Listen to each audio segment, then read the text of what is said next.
Hello students, நம்ம இப்போ பார்த்துருக்கிற lesson என்னென்னு பார்த்தோன்னா periodic classification of elements. 10th சயின்ஸ்லேருந்து பீரியடிக் கிளாஸிஃபிகேஷன் ஆஃப் எலமெண்ட்ஸுங்கிற லெசன் பார்த்துட்ருக்கோம். இந்த லெசனில் இன்றைக்கி நம்ம பார்க்க போகிற டாபிக் என்னன்னா மெட்டலர்ஜி. ஸோ மெட்டலர்ஜிங்கிறது என்ன அப்படின்னு பார்த்தோன்னா a science of extracting metal from their ore. ஓர்லேருந்து மெட்டலை எப்படி நம்ம பிரிச்செடுக்கிறது and modification of metal into alloys for various uses. அதாவது ஓர்லேருந்து மெட்டலை எப்படி பிரிச்செடுக்கிறது, பிரித்தெடுக்கப்பட்ட மெட்டலை அலாயாக எப்படி மாற்றுறது அப்படிங்கிறக்கூடிய ஒரு டெக்னிக்கை தான் நம்ம மெட்டலர்ஜி அப்படின்னு சொல்கிறோம். அப்போ மெட்டலர்ஜிங்கிறது என்னென்னா science of extracting metal from their ore and modification of metal into alloys for various uses. இதுதான் மெட்டலர்ஜி. அப்போ இந்த மெட்டலர்ஜியில் இன்வால்வ் ஆகக்கூடிய ஸ்டெப்ஸ் என்ன அப்படின்னு பார்த்தோன்னா இந்த மெட்டலர்ஜிக்கல் ப்ராசஸ் என்னென்ன அப்படின்னு பார்த்தோன்னா first step concentration of the ore. ஓரை எப்படி நம்ம கான்சன்ட்ரேட் பண்ணுறது. அப்போ கான்சன்ட்ரேஷன் என்ன? Removal of impurities from ore. ஓரில் இருக்கக்கூடிய இம்பியூரிட்டிஸை ரிமூவ் பண்ணுறதுக்கு பேர் தான் அது கான்சன்ட்ரேஷன் ஆஃப் ஓர். அடுத்து செகண்ட் ஸ்டெப் என்னன்னு பார்த்தோம்னா ப்ரொடெக்ஷன் ஆஃப் இம்பியூர் மெட்டல். அந்த ஓரில் இருக்கக்கூடிய மெட்டலில் நம்ம என்ன பண்ணுறோம், இம்பியூரிட்டிஸை ரிமூவ் பண்ணி இம்பியூர் மெட்டலை தயாரிக்கிறதுக்கு பேர் தான் ப்ரொடக்ஷன் ஆஃப் மெட்டல்ஸ். அடுத்து தேர்ட் ஸ்டெப் என்னென்னா ரிஃபைனிங் ஆஃப் மெட்டல். அதாவது இம்பியூர் மெட்டலை பியூர் மெட்டலாக கன்வெர்ட் பண்ணுற அந்த ப்ராசஸ்க்கு பேர் தான் ரிஃபைனிங் ஆஃப் மெட்டல். அப்போ மெட்டலர்ஜிக்கல். நெக்ஸ்ட்டு டெர்மினாலஜி இன் மெட்டலர்ஜி. மெட்டலர்ஜியில் நம்ம பயன்படுத்தக்கூடிய டேர்ம்ஸ் என்ன அப்படின்னு பார்த்தோன்னா ஃபஸ்ட்டு ஒன்று மினரல். மினரல் அப்படிங்கிறது என்னென்னா single compound or mixture of compound of metal. மினரலுங்கிறது என்ன? ஒரு மெட்டல் இருக்குன்னா அந்த மெட்டலோட காம்பவுண்ட் தனித்தோ அல்லது 2 or more காம்பவுண்ட்ஸ் சேர்ந்தோ இருந்துச்சுன்னா அதை மினரல்னு சொல்லுவோம். இது எங்கேருந்து கிடைக்கிது நம்மளுக்கு? Obtained from earth by mining. பூமியிலேருந்து நம்ம என்ன பண்ணுறோம், வெட்டி எடுக்கிறோம். வெட்டி எடுக்கும்போது அதில் மெட்டல் காம்பவுண்ட் தனித்தோ அல்லது 2-3 மெட்டல் காம்பவுண்ட் சேர்ந்த நிலையில் இருக்கும். அதுதான் நம்ம மினரல் அப்படின்னு சொல்கிறோம். எக்ஸாம்பிள் அலுமினியம் மினரலுக்கு எக்ஸாம்பிள் கொடுக்கும். கிளே அதோடய ஃபார்முலானா Al2O3 2SiO2 2H2O. அப்போ கிளேவில் அலுமினியம் இருக்குது, சிலிக்கா இருக்குது. அப்போ அலுமினியமும் சிலிக்காவும் சேர்ந்த நிலையில் இருக்குது. இது ஒரு காம்பவுண்ட், இது ஒரு காம்பவுண்ட், இது ரெண்டும் சேர்ந்து இருக்குது. அடுத்தது பாக்சைட். இதில் அலுமினியம்ங்கிற சிங்கிள் மெட்டல் காம்பவுண்டர். Single compound or mixture of compounds obtained from earth by mining தான் மினரல் அப்படின்னு சொல்லுவோம். அப்போ இதுலேயும் அலுமினியம் இருக்குது, இதுலேயும் அலுமினியம் இருக்குது. அப்போ இது ரெண்டுத்தையும் நம்ம என்னன்னு சொல்லலாம், அலுமினியத்தோட மினரல் அப்படின்னு சொல்ல முடியும். அடுத்தது ஓர். ஓருங்கிறது என்ன அப்படி பார்த்தோன்னா mineral from which metal can be readily and economically extracted on a large scale. இப்போ மினரலுங்கிறது என்னென்னா மெட்டல் எந்தெந்த மினரல்லாம் இருக்குதோ, அதாவது இதுவும் அலுமினியம் மினரலு, இதுவும் அலுமினியம் மினரலு. இப்போ இந்த ரெண்டுலேருந்து எதுலேருந்து நம்மளால் அலுமினியத்தை ஈஸியாக பிரிக்க முடியும், இதுலேருந்து அலுமினியம் எதில் ஈஸியாக பிரிக்க முடியும்? இன் வெரி லோ காஸ்ட், குறைந்த செலவில் எந்த மினரல்லேருந்து நம்மளால் மெட்டலை ஈஸியாக பிரிக்க முடியுமோ அந்த மினரலை நம்ம என்னன்னு சொல்லுவோம், ஸ்பெஷல் நேம் கொடுக்குறோம். அதுக்கு பேர் தான் ஓர். எக்ஸாம்பிள் சைனாக்கிலே பாருங்கள், இதுலேயும் அலுமினா இருக்குது. அலுமினாங்கிறது Al2O3. பாக்சைட்லேயும் அலுமினா இருக்குது. அலுமினாவோட பர்சன்டேஜ் எவ்வளோ? இதில் 29.9% இருக்குது, இதில் 54% இருக்குது. அப்போ ஓருங்கிறது சிம்பிளாக எப்படி சொல்லலாம்னா, எந்த மினரலில் மெட்டலோட பர்சன்டேஜ் அதிகமாக இருக்குதோ அதை நம்ம ஓர் அப்படின்னு சொல்லுவோம். அல்லது எந்த ஒரு மினரல்லேருந்து மெட்டலை நம்மளால் ஈஸியாக பிரித்து எடுக்க முடியுமோ அதை நம்ம ஓர் அப்படின்னு சொல்லுவோம். அப்போ இந்த வீடியோவில் தொடக்கத்தில் நம்ம என்ன சொன்னோம், இதையும் அலுமினியம் மினரல்னு சொன்னோம், இதையும் அலுமினியம் மினரல்னு சொன்னோம். இப்போ இது ரெண்டுத்துக்கும் உள்ள வித்தியாசம் என்னென்னா, இதில் பர்சன்டேஜ் ஆஃப் அலுமினியம் அதிகமாக இருக்குது.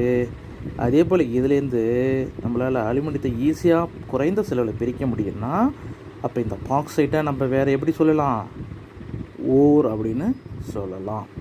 அப்போ எல்லா ஓருமே மினரலாக இருக்கும், ஆனால் எல்லா மினரலும் ஓராக மாற முடியாது, ஓராக இருக்க முடியாது அப்படின்னு நம்ம சொல்லுவோம். அடுத்தது மைனிங் ப்ராசஸ். மைனிங் ப்ராசஸ்ங்கிறதுனா the process of extracting the ore from earth crust. பூமியிலேருந்து இந்த ஓரை, இந்த மினரலை நம்ம பிரித்து எடுக்கிறோம் பார்த்தியா, வெட்டி எடுக்கிறோம் பார்த்தியா, அந்த ப்ராசஸ்க்கு பேர் மைனிங் அப்படின்னு சொல்லுவோம். Next gangue or matrix. So மேட்ரிக்ஸுங்கிறது ஒன்றும் இல்லை, நம்ம பூமியில் இருக்கக்கூடிய மினரலை வெட்டி எடுக்கிறோம். அப்படி வெட்டு எடுக்கும்போது அந்த மினரல் கூட கல், மண், குப்பை, இது போல் எல்லா பொருட்களும் சேர்ந்துருக்கும். அப்படி இருக்கக்கூடிய அந்த இம்ப்யூரிட்டிஸுக்கு பேர் தான் கேங்யூ. அதாவது rocky impurities associated with ore is called gangue. Matrix or கேங்கிங்கிறது என்னென்னா, ஓர் கூட இருக்கக்கூடிய ராக்கி இம்ப்யூரிட்டிஸை நம்ம சொல்லுவோம். ஃப்ளக்ஸுங்கிறது என்னென்னா, ஒரு கெமிக்கல் சப்ஸ்டன்ஸை நம்ம ஓர் கூட ஆட் பண்ணுறோம். அப்படி ஆட் பண்ணும்போது அந்த ஓரோட ஃபியூஷன் டெம்பரேச்சர் குறைஞ்சிச்சுன்னா அந்த கெமிக்கலுக்கு பேர் தான் ஃப்ளக்ஸு. அதாவது ஓர் அண்ட் இம்ப்யூரிட்டிஸ் சேர்ந்த நிலையில் இருக்குது, அது கூட நான் ஒரு கெமிக்கல் ஆட் பண்ணுறேன். அந்த கெமிக்கலு இந்த ஓரோட ஃபியூஷன் டெம்பரேச்சரை ரெடியூஸ் பண்ணோம். அப்படி ஃபியூஷன் டெம்பரேச்சரை ரெடியூஸ் பண்ணிச்சுன்னா இந்த ஓரில் இருக்கக்கூடிய மெட்டல் என்னாகும், மிக குறைந்த வெப்பநிலையிலே மெல்ட் ஆக ஆரம்பிக்கும். So metal melt at very low temperature.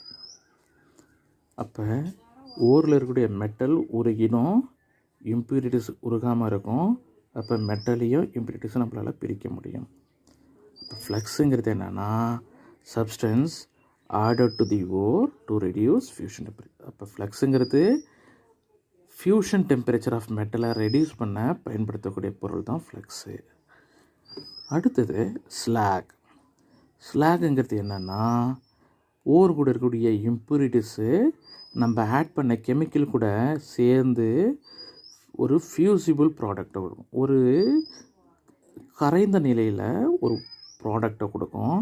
அந்த ஃபியூசிபிள் ப்ராடக்ட்டு பேர் தான் ஸ்லாக். இப்போ ஸ்லாக்குங்கிறது என்னதுன்னா, இம்ப்யூரிட்டிஸும் ஃப்ளக்ஸும் ஒன்றா சேரும்போது நம்மளுக்கு ஸ்லாகு உருவாகும். அடுத்தது ஸ்மெல்ட்டிங் ப்ராசஸ். ஸோ ஸ்மெல்ட்டிங் ப்ராசஸ்ங்கிறது என்ன அப்படின்னு பார்த்தோம்னா, கான்சன்ட்ரேட்டட் ஓரு ஹீட் பண்ணுறோம். அப்படி எப்போ ஹீட் பண்ணுறோம், அபோவ் மெல்ட்டிங் பாயிண்ட். அந்த மெட்டலோட மெல்ட்டிங் பாயிண்ட்டை விட அதிக வெப்பநிலையில் ஹீட் பண்ணும்போது அந்த கான்சன்ட்ரேட்டட் ஓரில் இருக்கக்கூடிய மெட்டல் என்னாகும், உருகும். அடுத்தது இந்த மெட்டலு ஆக்சிஜன் கூட ரியாக்ட் பண்ணி மெட்டல் ஆக்சைடை கொடுக்கும். ஸோ ரோஸ்டிங்கிறது என்னென்னா, பர்னிங் வித் எக்ஸஸ் ஆக்சிஜன் அப்படின்னு அர்த்தம். அப்போ ஓரில் இருக்கக்கூடிய மெட்டலு பேர்ன் ஆகுது. அப்படி பேர்ன் ஆகும்போது மெட்டலு ஆக்சிஜனை கூட சேர்ந்து மெட்டல் ஆக்சைடை கொடுக்கும். அபோவ் மெல்ட்டிங் பாயிண்ட்டுங்கிறதால மெட்டல் எப்படி இருக்கும், உருகிய நிலையில் இருக்கும். அப்போ இங்கே உருவாகிற மெட்டல் ஆக்சைடும் உருகிய நிலையில் இருக்கும். ஸோ மோல்டன் மெட்டல் ஆக்சைடை நம்ம என்ன பண்ண போகிறோம், ரெடியூஸ் பண்ண போகிறோம். அதாவது மெட்டல் ஆக்சைடு கூட ஆக்சிஜனை ரிமூவ் பண்ண போகிறோம். அப்படி ரிமூவ் பண்ணும்போது நம்மளுக்கு மெட்டல் கிடைக்கும். அப்போ வாட் இஸ் ரோஸ்டிங் அப்படின்னு பார்த்தோன்னா, reduction of metal oxide into metal in its molten condition. Concentration methods. இந்த ஓர்ஸோட கான்சன்ட்ரேஷன் பண்ணுறோம். கான்சன்ட்ரேஷன் என்ன சொன்னோம்? பூமியிலேருந்து மினரல் வெட்டி எடுக்கிறோம். வெட்டி எடுக்கக்கூடிய மினரல் கூட இம்ப்யூரிட்டிஸ் இருக்கும். அப்போ அந்த இம்ப்யூரிட்டிஸை ரிமூவ் பண்ணக்கூடிய மெத்தடுக்கு பேர் தான் கான்சன்ட்ரேஷன் மெத்தட்னு சொன்னோம். அப்போ இந்த கான்சன்ட்ரேஷன் மெத்தட்ஸ் பொறுத்தளவுக்கு நம்மளுக்கு ஒரு 4 மெத்தட் கொடுத்துருக்காங்க. 1 hydraulic method, 2 magnetic separation method, 3 froth flotation method, 4th ஒன்று கெமிக்கல் மெத்தட் அல்லது லீச்சிங் மெத்தட் அப்படின்னு சொல்லுவோம். அப்போ இந்த ஃபஸ்ட்டு ஹைட்ராலிக் மெத்தட் அப்படின்னா என்ன, அல்லது கிராவிட்டி செப்பரேஷன் மெத்தட்னா என்ன அப்படின்னு பார்ப்போம். பூமியிலேருந்து மினரல் வெட்டி எடுக்கிறோம். அது கூட என்ன இருக்கும்? இம்ப்யூரிட்டிஸ் இருக்கும். ஸோ ஓர்ஸும் இம்ப்யூரிட்டிஸும் சேர்ந்த நிலையில் இருக்கும். இந்த மெத்தடை பொறுத்தளவுக்கு கிராவிட்டி செப்பரேஷன்னா அதோட ஸ்பெசிஃபிக் கிராவிட்டியில் இருக்கக்கூடிய டிஃப்ரென்ஸை பயன்படுத்தி பிரிக்க போகிறோம். ஒருவேளை ஓருக்கு ஸ்பெசிஃபிக் கிராவிட்டி அதிகமாக இருக்கலாம், இம்ப்யூரிட்டிஸ்க்கு ஸ்பெசிஃபிக் கிராவிட்டி குறைவாக இருக்கலாம். ஸ்பெசிஃபிக் கிராவிட்டி அதர்வைஸ் என்ன சொல்லலாம்? டென்சிட்டி அப்படின்னு சொல்லலாம். ஓருக்கு டென்சிட்டி அதிகமாகவும் இம்ப்யூரிட்டிஸ்க்கு டென்சிட்டி குறைவாகவும் இருந்துச்சுன்னா அப்படி இருக்கக்கூடிய அந்த ஓரை நம்ம ஹைட்ராலிக் மெத்தட் அல்லது கிராவிட்டி செப்பரேஷன் மெத்தட் அப்படில கான்சன்ட்ரேட் பண்ண முடியும். ஸோ இந்த மெத்தடில் என்ன பண்ணுறாங்க? க்ரஷ்டு ஓர் எடுத்துக்கிறாங்க. ஓரை நல்லா பவுட்ரு பண்ணிக்கிறாங்க. பவுட்ரு பண்ணிவிட்டு இது போல் ஒரு ஸ்லாண்டிங் ஸ்லோப்பில் அது என்ன பண்ணுறாங்க? ஃபாஸ்ட் மூவிங் வாட்டர் கரண்ட், வேகமாக போகிற தண்ணியில் கழுவுறாங்க. அப்படி கழுவும்போது அதிக எடை இருக்கக்கூடிய டென்சிட்டி அதிகமாக இருக்கக்கூடிய ஓர்ஸ்லாம் இந்த பள்ளத்தில் தங்கிடும். லெஸ் இம்ப்யூரிட்டிஸ், அதாவது லெஸ் டென்சிட்டி இருக்கக்கூடிய இம்ப்யூரிட்டிஸ்லாம் இந்த வேகமாக மூவ் ஆகிற தண்ணியில் அடிச்சுட்டு போயிடும். ஸோ இந்த மெத்தடுக்கு பேர் தான் ஹைட்ராலிக் மெத்தட் அப்படின்னு சொல்லுவோம். ஸோ ஹைட்ராலிக் மெத்தட் அல்லது கிராவிட்டி செப்பரேஷன் மெத்தடுங்கிறது என்னென்னா, ஓர்ஸ் அண்ட் இம்ப்யூரிட்டிஸ் இருக்குது. இந்த ஓர்ஸுக்கு டென்சிட்டி அதிகமாக இருக்கலாம், இம்ப்யூரிட்டிஸுக்கு டென்சிட்டி குறைவாக இருக்கலாம். இப்படி இருக்கக்கூடிய டென்சிட்டியில் இருக்கக்கூடிய டிஃப்ரென்ஸை பயன்படுத்தி ஃபாஸ்ட் மூவிங் வாட்டர் கரண்ட்டில் கழுவுறோம். அதாவது வேகமாக போகக்கூடிய தண்ணியில் கழுவுறோம். இப்படி கழுவும்போது டென்சிட்டி அதிகமாக இருக்க பொருள் இங்கேயே தங்கிடும், டென்சிட்டி குறைவாக இருக்கக்கூடிய இம்ப்யூரிட்டிஸும் தண்ணியில் அடிச்சுட்டு போயிடும். அப்போ நம்மளுக்கு ஓர் கான்சன்ட்ரேட்டட் ஓராக கிடச்சிடும். இந்த ஓரில் இருக்கக்கூடிய இம்ப்யூரிட்டிஸ்லாம் வெளில போட்டதால் இங்கே வெறும் ஓர் மட்டும்தான் இருக்கும். அப்போ இந்த ஓரை தான் நம்ம கான்சன்ட்ரேட்டட் ஓர் அப்படின்னு சொல்கிறோம். ஓகேங்களா? பொதுவாக இந்த மெத்தடு எந்த ஓருக்கு பயன்படுத்துவாங்கன்னா ஆக்சைடு ஓருக்கு பயன்படுத்துகிறாங்க. So oxides ores are concentrated by this hydraulic method. Example hematite. ஹேமடைட்டுங்கிறது iron ore, Fe2O3 ore of iron. இந்த ஹேமடைட்டை நம்ம என்ன பண்ணுறோம்?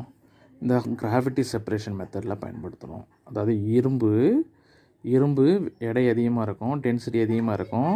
அப்போ தண்ணியில் ஈஸியாக அடிச்சுட்டு போகாது. அடுத்த மெத்தடு மேக்னெட்டிக் செப்பரேஷன் மெத்தட்.